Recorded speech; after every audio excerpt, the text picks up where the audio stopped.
Αγαπητοί φίλοι, γεια σας, εύχομαι να είσαστε όλοι καλά.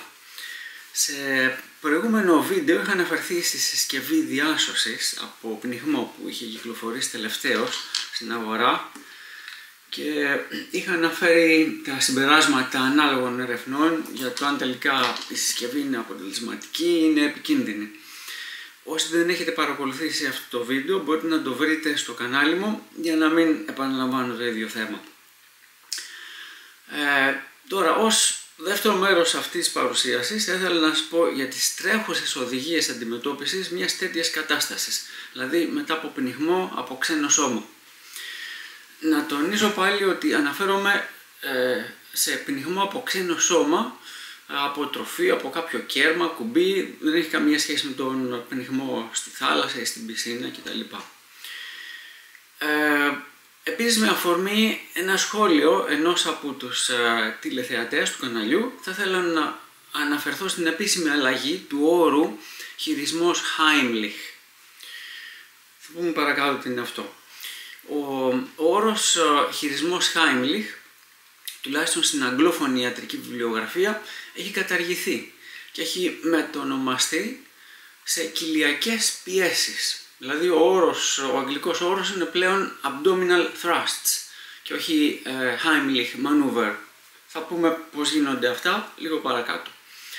Τώρα για την ιστορία, γιατί άλλαξε η ονομασία και ο όρος χειρισμός Heimlich έχει καταργηθεί, τουλάχιστον στην αγγλόφωνη ιατρική βιβλιογραφία. Η απάντηση είναι η εξής.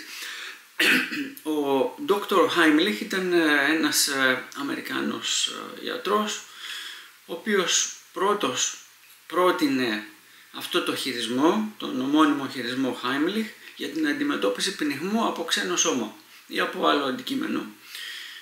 Και αυτό έγινε το έτος 1974. Μετά από 32 ολόκληρα χρόνια, το 2006, και μετά από ανάλογες έρευνες που έγιναν, ο Αμερικανικός Ερυθρός Σταυρός πρότεινε σε περίπτωση πνιγμού από ξένο σώμα να γίνονται αρχικά 5 χτυπήματα στην πλάτη του ασθενούς και αν αυτό αποτύχει, τότε θα πρέπει να εφαρμόζεται ο χειρισμός Heimlich. Ο Dr. Heimlich δεν συμφώνησε με αυτό, λέγοντας ότι τα χτυπήματα στην πλάτη ενέχεται να μετατοπίσουν το ξένο σώμα πιο βαθιά στο λαιμό και στην τραχεία.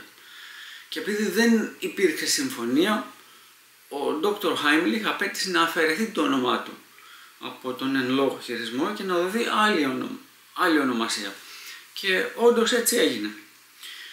Έκτοτε επισήμως και σύμφωνα με την αγγλόφωνη ιατρική βιβλιογραφία, ο χειρισμός αυτός άλλαξε όνομα και λέγεται abdominal thrusts, δηλαδή κοιλιακές πιέσεις.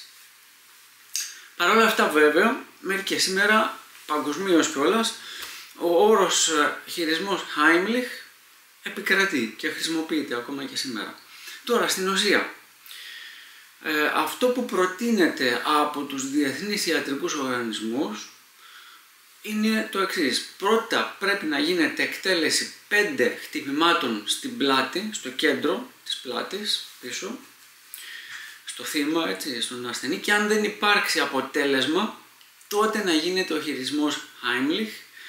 Και τα χτυπήματα στην πλάτη καλό είναι να γίνονται σε τέτοια θέση έτσι ώστε ο ασθενής να είναι μπρούμητα με το κεφάλι προς τα κάτω και λόγω της βαρύτητας να βοηθήσουμε το ξένο σώμα να αποβληθεί πιο εύκολα και να ελαχιστοποιηθεί και η πιθανότητα να κατέβει πιο βαθιά.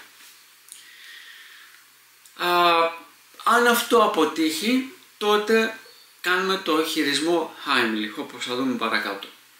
Αλλά το πρώτο στάδιο είναι να εκτιμήσουμε τον ασθενή. Πρέπει να δούμε αν απνέει ο ασθενής, μήπως προσπαθεί να βήξει και δεν μπορεί, μήπως τον βρήκαμε χωρίς τις αισθήσεις του στο πάτωμα και δεν απνέει, εξαρτάται λοιπόν. Αν πάρουμε την κλασική περίπτωση που είμαστε μπροστά στο συμβάν και πρέπει να βοηθήσουμε, το πρώτο πράγμα που θα πρέπει να κάνουμε είναι να προσπαθήσουμε να βοηθήσουμε τον ασθενή και να τον προτρέψουμε να βήξει, μήπως το βγάλει από μόνος του. Αν αυτό δεν φέρει αποτέλεσμα, τότε πρέπει να τοποθετήσουμε τον ασθενή λίγο σε λοξή θέση μπρούμητα με το κεφάλι προς τα κάτω και να τον χτυπήσουμε, όπως είπα προηγουμένως, 5 φορές δυνατά στην πλάτη κεντρικά με σταδιακά μεγαλύτερη δύναμη.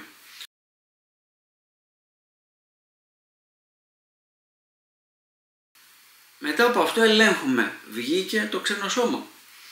Αν δεν βγήκε, τότε εκτελούμε τις κοιλιακές πιέσεις, εκτελούμε το χειρισμό Heimlich. Δηλαδή, φέρνουμε τα χέρια μας, αγκαλιάζουμε τον ασθενή και ακουμπάμε τα χέρια μας στην κοιλιά του ασθενούς και τον πιέζουμε δυνατά κάπου μεταξύ του θώρακα και του ομφαλού.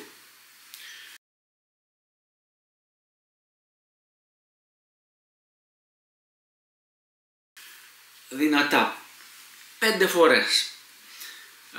Οι οδηγίες λένε ότι αν αυτό αποτύχει και ο ασθενής δεν μπορεί να αναπνεύσει, πρέπει να γίνει καρδιοαναπνευστική, καρδιοπνευμονική αναζωογόνηση. Αυτό είναι ένα άλλο θέμα, είναι εκτός του θέματός μας για το βίντεο αυτό.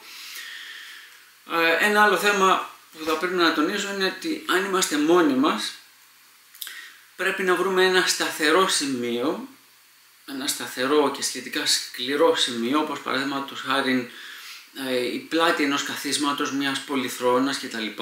Και φτιάχνουμε τα χέρια μας μια μεγάλη γροθιά και την τοποθετούμε στην κοιλιά μας και πιέζουμε απέναντι από την πλάτη της πολυθρόνας, ας πούμε, με δύναμη. Και ταυτόχρονα προσπαθούμε να βήξουμε.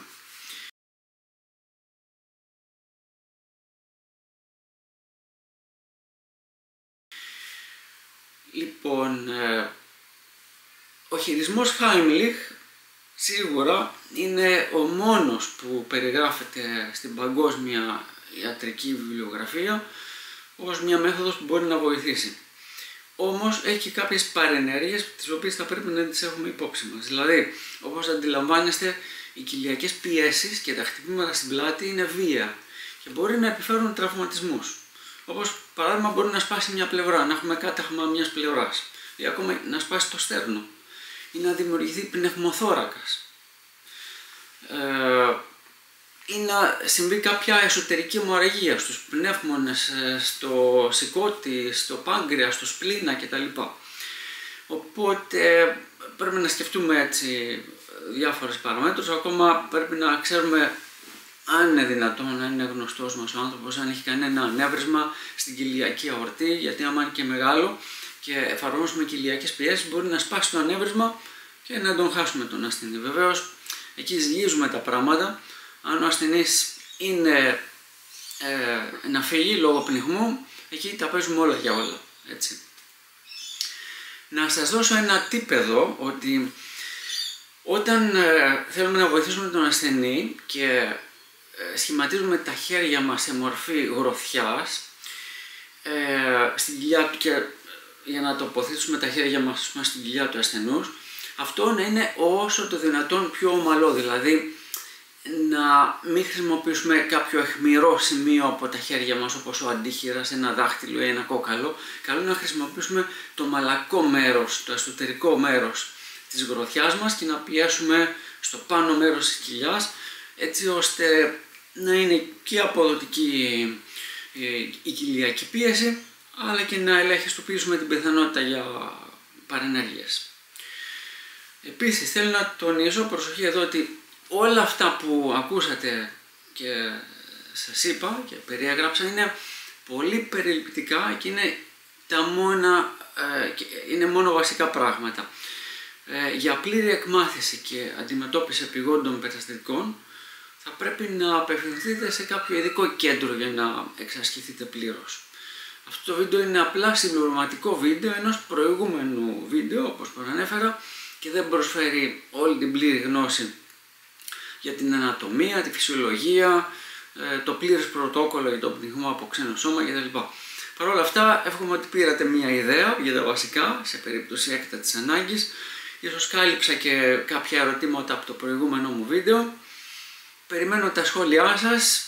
Όσοι είστε εγγεγραμμένοι στο κανάλι μου, σίγουρα θα έχετε την ευκαιρία να παρακολουθήσετε και κάποιο νέο βίντεο που θα ανεβάσω σύντομα. να είσαστε πάντοτε καλά και να προσέχετε. Θα τα πούμε σύντομα.